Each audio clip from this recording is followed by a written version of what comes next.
Hello दोस्तों, जय आदिवासी, जय जोहार। हमारा ब्लॉग में तुम्हारा सबन स्वागत है। आज सुनील भैया आई रही एकदम मस्त एंजॉय के साथ में। आज अभी हमारी रेसिपी है मतलब चिकन लाई रहा हूँ। आज ना काजे बनावशु जो भी तुम देखाशु कसा बनावशु एने एंजॉय के साथ में खाशु। थी दोस्तों जो भी देख तुम्हें बना रहू अभी देखाड़ तुम काजे हो काई है। ठीक है दोस्तों,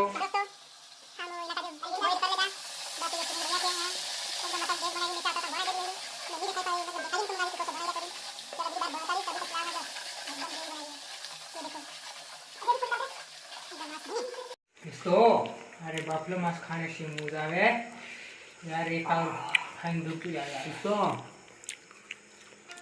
वासी में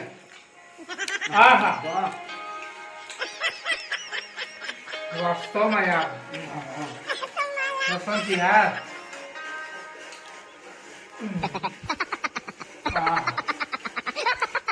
मैं से भी खाओ रे दोस्ता, मैं से भी खाओ रो। वीडियो बना के अपलोड कर रहा है ये।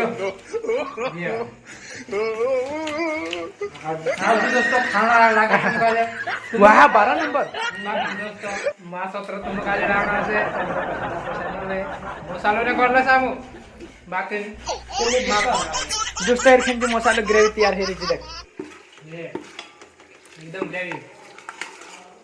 दोस्ता हम में जरा बोगर लगानी है धरते दोस्तों।